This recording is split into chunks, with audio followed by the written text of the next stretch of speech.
All right, a bit late because I was listening to oh, come on, cable. I was listening to IFCC's broadcasts on Twitch.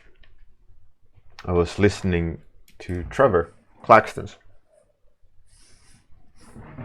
talk. Hey Rena, Zialin, Mel, what's good? So today, I guess it's just something. Oh yeah, that's right. We're gonna continue on the alien, but actually not today. We'll leave that for Tuesday. Let's continue on the alien mechanic on Tuesday. I did remember it was Friday today. Is it Friday today? It is Friday today. So let's do some random sketching, and come Tuesday we'll continue on the alien. Hey Morphia, Akagria, Rolomancer, Bob Shimiso, Fuchsia, all fantastic people right there.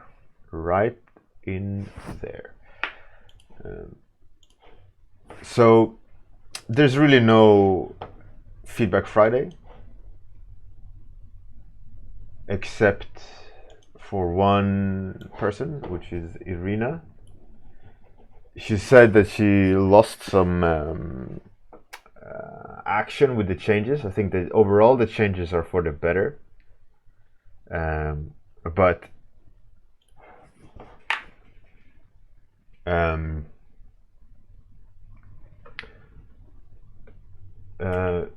the thing with your pose, Irina, is that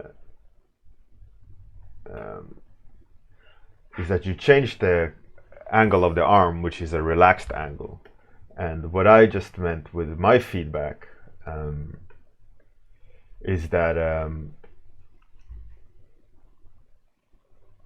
with my comment about your hands, the way you had drawn the hands on your previous version, is that you nuked the motion, you nuked the direction, and you gotta consider these changes that you do and the actions that you change when you alter a pose dramatically. You're losing a lot of motion and a lot of direction of action, and a lot of times when you do these major changes, you have to consider what the major changes are. It sounds like I'm kind of skirting around the topic, but let's try to kind of quantify it, right? So the pose change you did was that you lowered the elbow, right? So instead of slamming, she's resting. And you said you didn't like the change, what happened with the dynamics of the scene, which is accurate. You gave her a passive pose rather than an active pose. So what I would suggest is go back to the original arm positioning, and what you got to do is remove, keep the staff, remove the hand and arm from the staff, and either raise the arm, angle the fingers differently, so that the tension and power is there in the arm versus staff and elbow. Is the, like I mentioned in the feedback last time, it's the subtleties of angling the shoulders, the torso with the arm and line of action.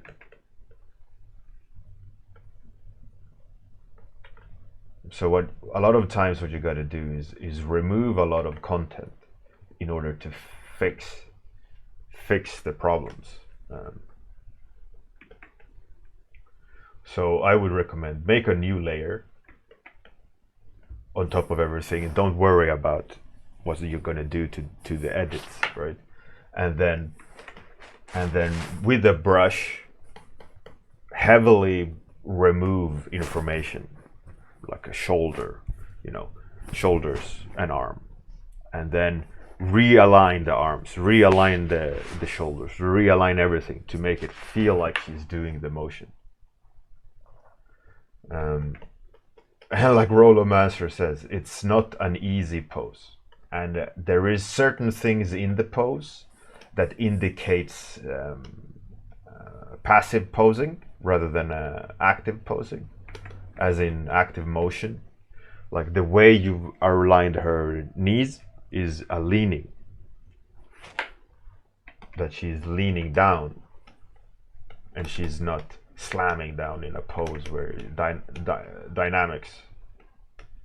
Because with if you are in motion and you are let's say slamming down, you will not have your knees or joints close to each other, because we have learned over the years of being alive and having a skeleton that slamming joints together hurt. So we naturally separate the joints, as in knees, from each other when we land, because if they're close to each other, they bang together and it hurts. It's non-functional when you are moving. The same with fingers, you know. That's why they're arranged in this way, that the joints are not clashing together, because we're constantly doing this.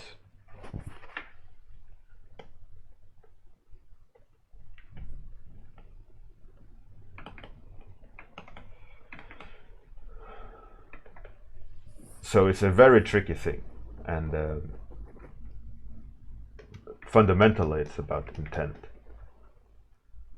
You have to consider the intent, and when you do realize, like you said, it's about her making the movement of slamming or just after slamming down, there has to be indications of that, right, in pose, weight, secondary animations, as in the animation business, something called secondary animation, which is the main character. If imagine the main character as a solid object, right? So it's the motions, right? But then they have a belt with a flap on, or hair. So when they've done a movement and they have arranged their body, the secondary animation is the hair swooshing around, or the flap on the belt indicating motion.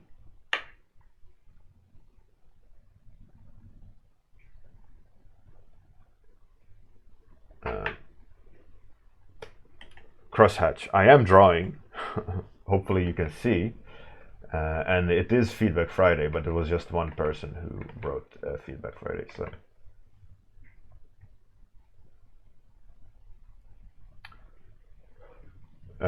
Irina, yeah, exactly. So it could be, secondary motion can be a lot of things, and it doesn't necessarily need to be like indications of like the examples I said, right? That it has to be a flap moving, or it has to be this and that, right? Because secondary motions can also be a guy that has lots of muscles, and when he does this, you can see the muscles move, right? That's secondary animations as well. Or it can be the particles move with her, or it can be the impact debris flying up. That could also be secondary animations that indicates the primary action.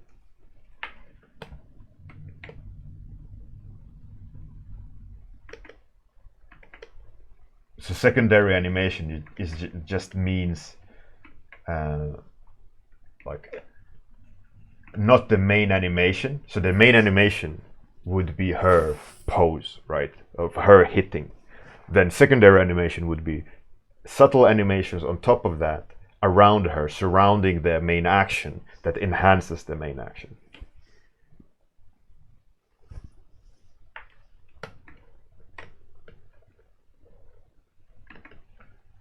So those kind of things is really important. So and that also everything which mean so the main animation, the main action would be her pose.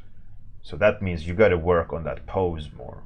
And sadly, you have pushed your illustration to the extent now where you are trying to save it. So which means I think what I think you need to do in order to save it is a drastic changes to the pose. I mean, it is absolutely doable, you know, you can absolutely save it. The question is it worth pushing? Or is it better that you analyze the mistakes and then let it collect dust and redo it? What I am just drawing random monster.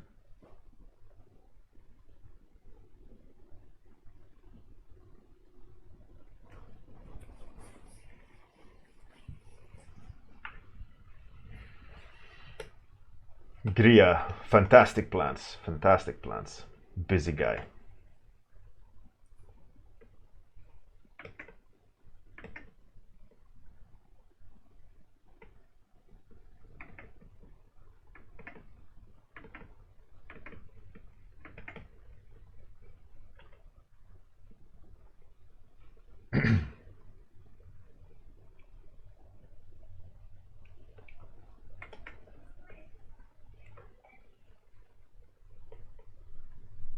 But yeah, so I think the changes you did are for the better. I think there is a lot of issues with your painting in values and color still. The temperature change difference is of light and ambient light and direct light is all a little bit samey. So what's happening is that your image is a little bit flat. So I'm contemplating if you the most ideal situation of you moving forward is to not pursue this painting, but analyze where you're doing the mistakes, where the weaknesses are, and correct your lack of knowledge, and then do a new one where you make sure that you have pose correct.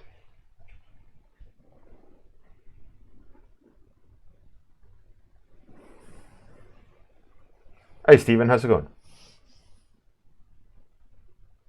Sure, Irina, go ahead.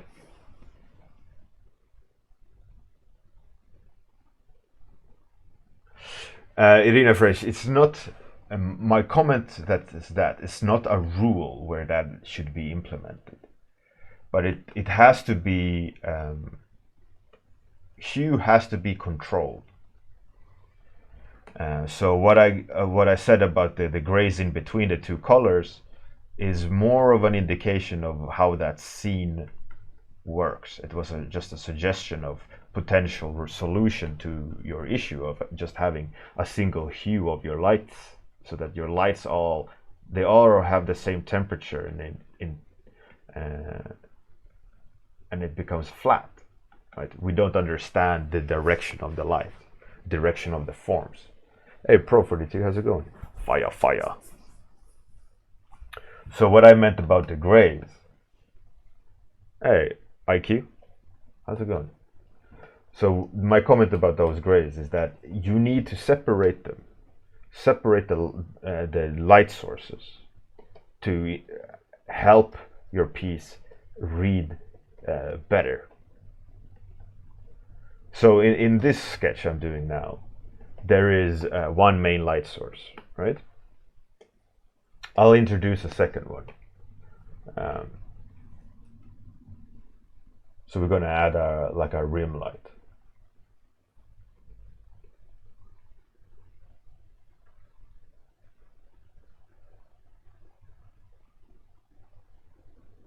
So by adding this rim light, first of all, I'm I'm challenging the piece with a different light source, so I can adjust the contrast. So now the kind of indications of volume change, right? We can start indicating the direction of the forms a lot better by doing this. But not only does it help with value, but it should also be separated by hue, right? Because if the rim light have the same hue and intensity as the main light, you might as well not use it, because what's happening is that it becomes flat. It's the equal force thing, right? Or the 70-30 rule. So if you're going to introduce, let's say, a light like this, if you introduce it to the same amount as the main light, fill light, you're going to even out the light, and it's going to be boring. So it's about balance. And what I meant about with the grays in between the blue and green,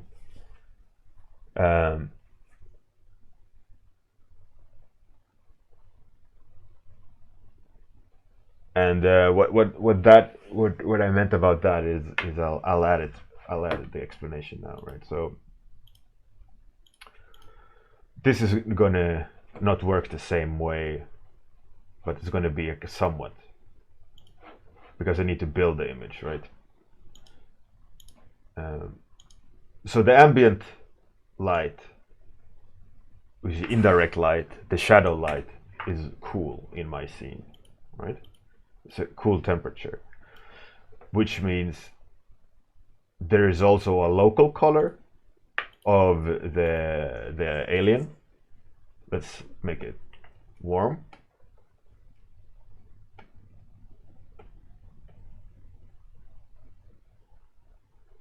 Let's move that underneath, actually. Right, so there's a local color, there is ambient light, and he's in shadow, right? He doesn't have a direct light source on him currently, because he's in shadow. Except for the rim light, which is more of a direct light, which we could put with temperature.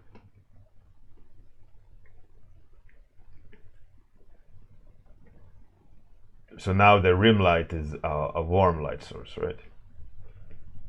I just made a mistake, but whatever, I'll run with it. We'll try to solve it on the way. I need to do a secondary layer on top.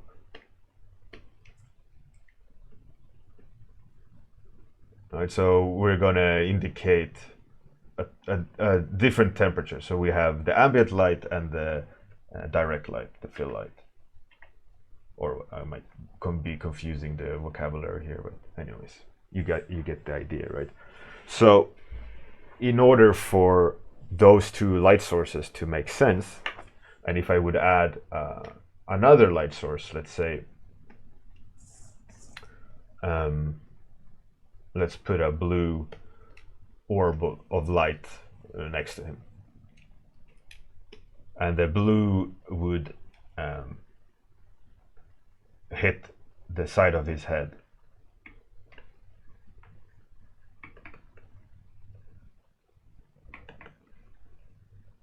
Where the two colors meet, you can't meet them in the middle.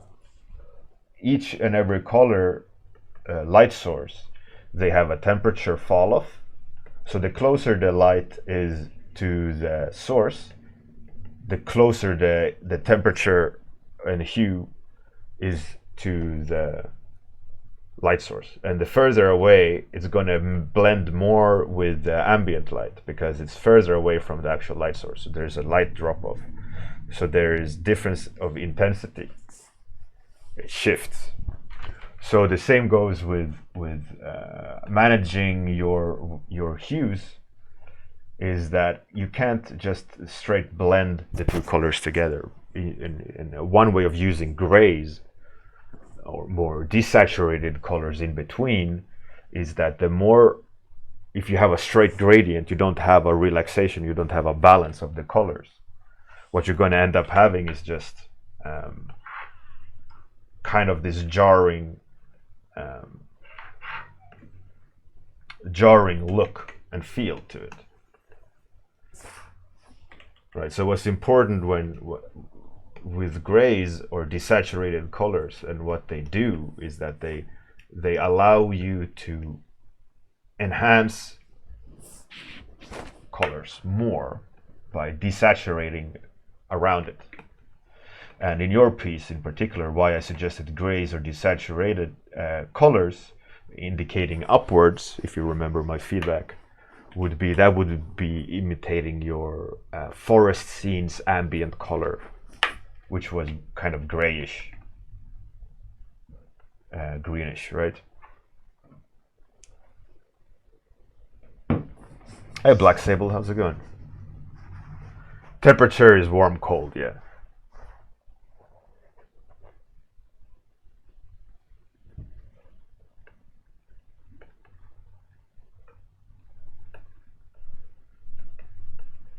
So that comment that you asked me to clarify about the grays is my attempt at indicating that you need to balance your light sources better.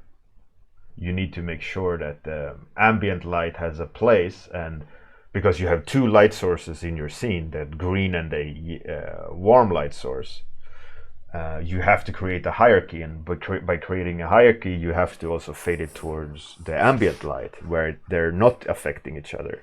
And in that return, you can give each light source more power by having a neutral midground or neutral spacing between the light sources.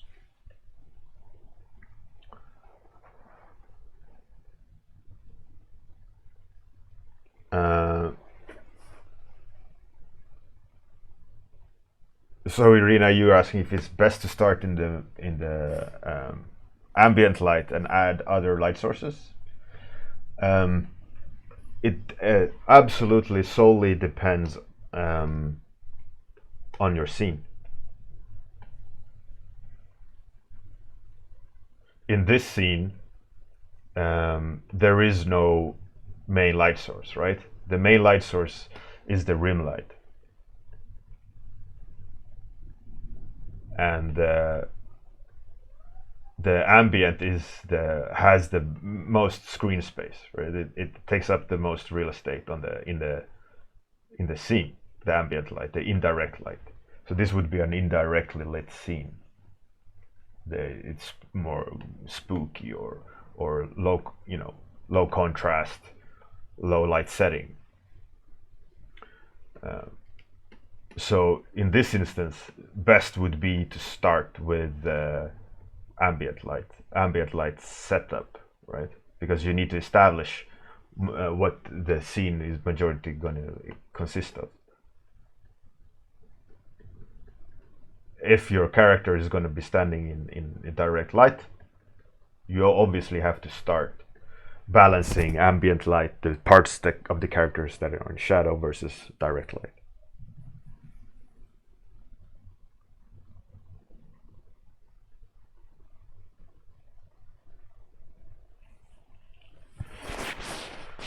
Gria, assume it's way better, way more simple to try that out as early sketches when we're working on a new image. Yes, if you do splash art for a client, they usually require black and white sketch, and when black and white sketch is approved, they will ask for having color explorations of the approved grayscale. So what that means, what you got to do at that point, is that you got to go and set up different lighting temperature scenarios. You know, like the black and white sketches, you can push them towards ambient light setting like this one, or direct light setup, even though it's going to differently change the perception of the black and white sketch, but that's more compositional. Or you can set up, you know, with the temperatures of the lights so you can create different moods depending on which colors you assign your black and white sketch. And it's extremely important to do that, especially if you're going to be pushing illustration for a long, is that you've already explored palette and setup and scenario. Because in Irina's case, for example, if she knew that you would have two light sources, that would be the main setup of the painting. I mean, I'm not saying you didn't, but I'm just saying that you could have easily arranged your scene differently from start if you were aware of the requirements, if you were aware of the needs of the scene in terms of managing your colors.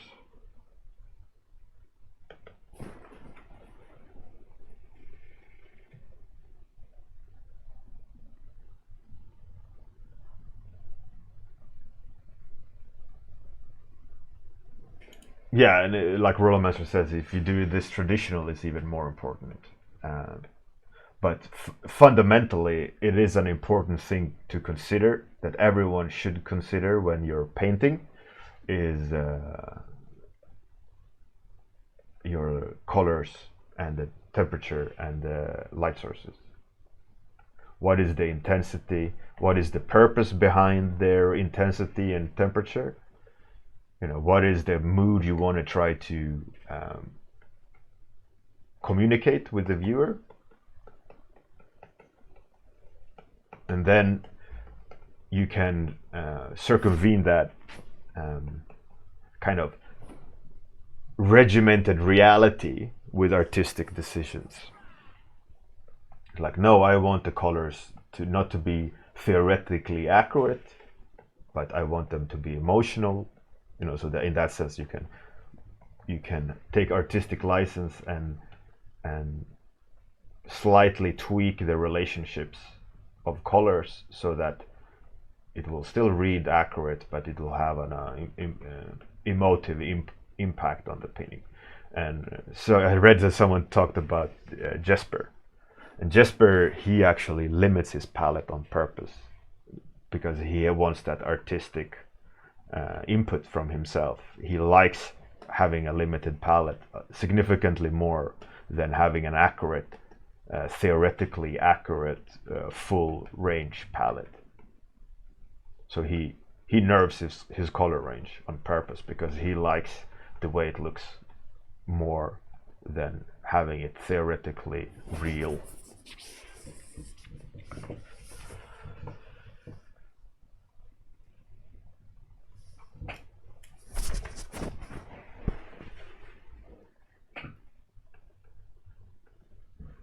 But in order for Jesper to be able to do that, he has to understand the relationship between the colors and how to tweak the colors in some of the examples I took up about using desaturated colors and midgrounds and so on. Rollermancer, I did use gamut masks end of season 2. I started reading Gurney's Color and Light for Realistic Painter, and I did streams setting up. I think I did around 10 or 15 streams where I had a random gamut mask and I painted today's topic based on the gamut mask. So I had to use the gamut mask that was provided in order to try to conjure up an image, random topic image. So the palette always changed. I used a website that gave me a gamut mask, so I copy pasted it in the corner and used it as a source.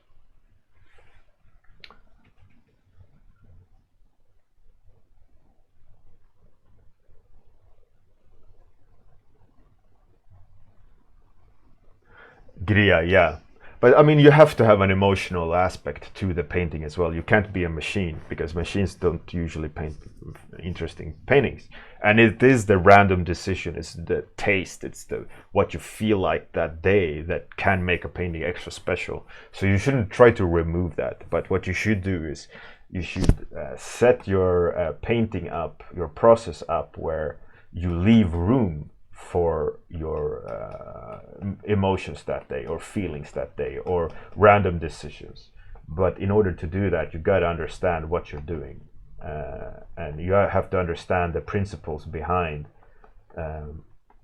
making the right decisions, so that you can go, all right, I feel like I want to shift the color of my palette to something that's not standard.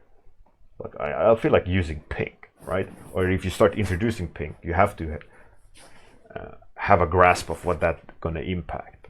But the decision of using more pink, you should do, even if it's artistically or theoretically wrong, because emotional input plays a huge part in art as well, which makes you you, right?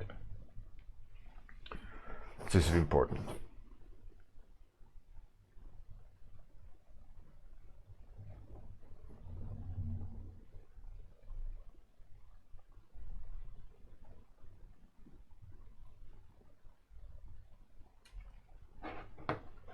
Thanks, Murphy.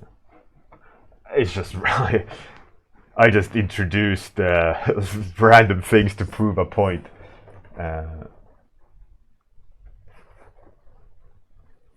But yeah, so hopefully those comments make sense, Irina, and actually to all the other people, to everyone else.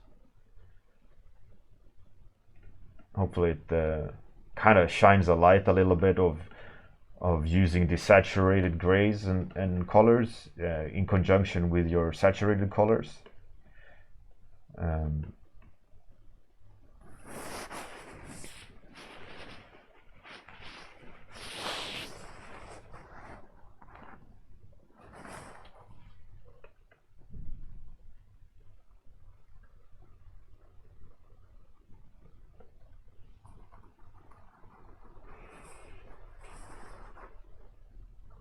Color management.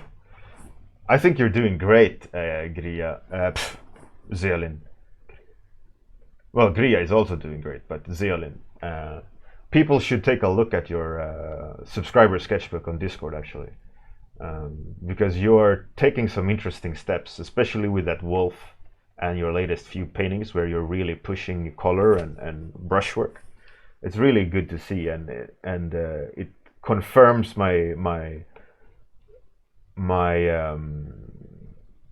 assumption of you will be working within a year that I gave you like half a year ago. You're really getting close to that point where you should getting offers. Now it's just down to honing that skill set and exposure.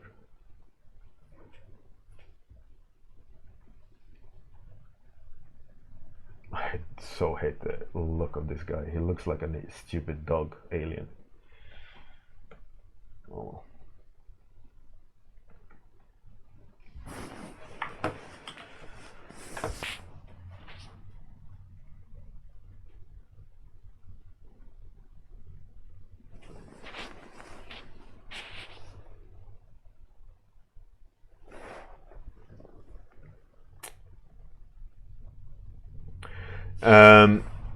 Irina, we did a few studies, I think a year ago,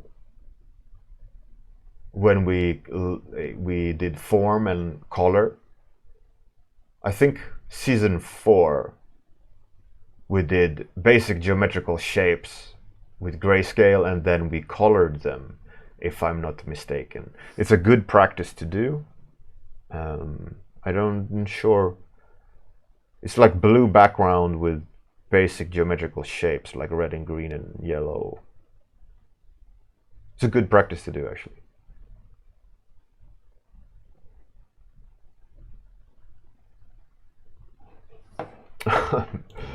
This just looks like dog shit.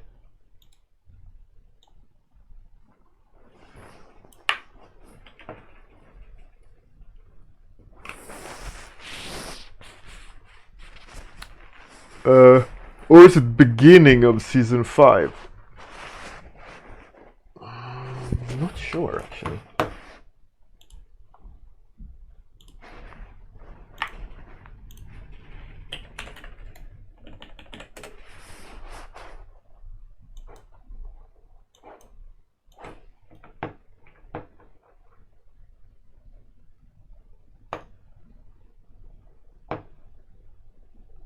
I have a memory of seeing the thumbnail on the web page.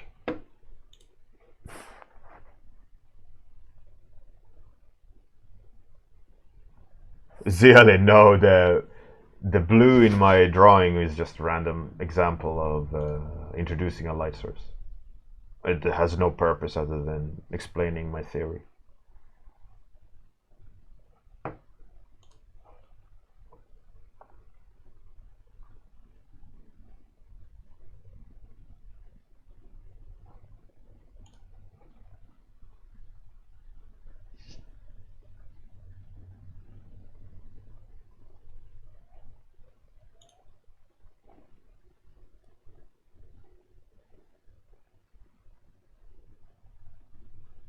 There.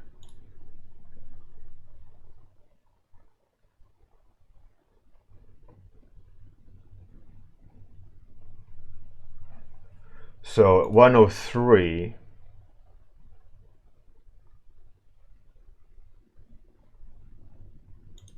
Did I miss the other one then? Where I drew them? No.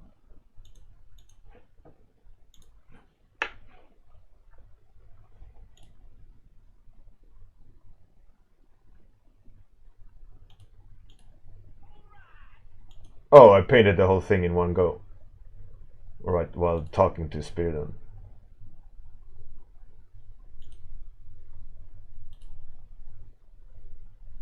Alright. Hey Tony, how's it going?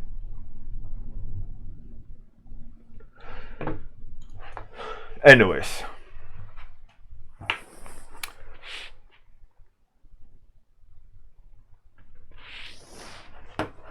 Let's find someone to raid.